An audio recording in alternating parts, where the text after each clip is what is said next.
je suis Laura la petite épicerie. Aujourd'hui, je vais vous montrer comment réaliser un joli foulard en peinture sur soie.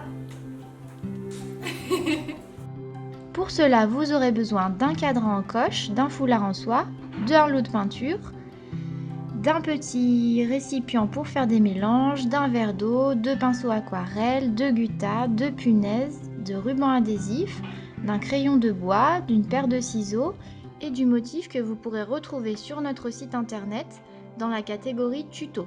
Il est téléchargeable gratuitement et il vous suffit de l'imprimer et ensuite de le relier à l'aide du ruban adhésif transparent.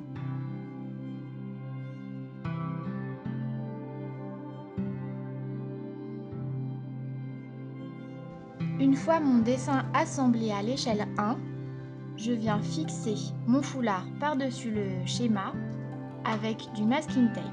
Avec mon crayon à papier, je recopie les contours de mon motif.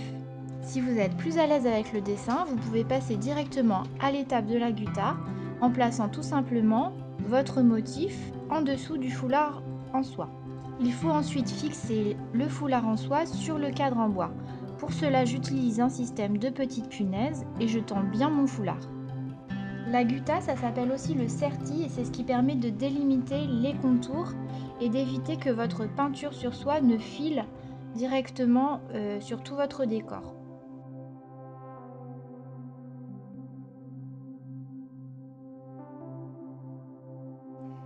Je vais commencer par faire les citrons.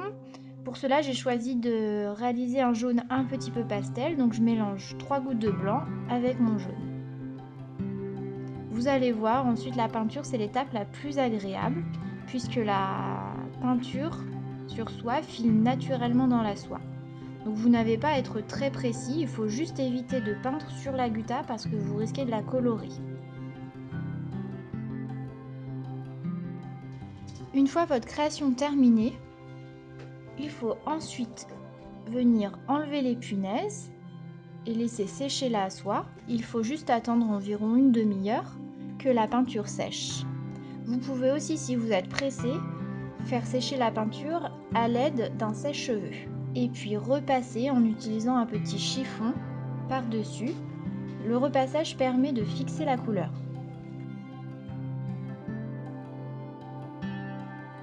Je viens donc tremper mon foulard dans l'eau chaude et frotter légèrement pour que la gutta disparaisse. C'est une sorte de colle, alors ça part assez facilement.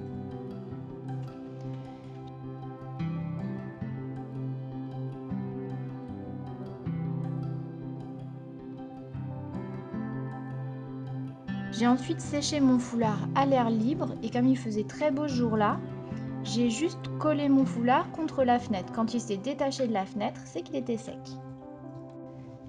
Et voilà, le foulard est terminé. Vous pourrez retrouver tout le matériel que j'ai utilisé pour réaliser ce tuto et le dessin sur notre site internet lapetiteépicerie.fr dans la rubrique tuto. À bientôt!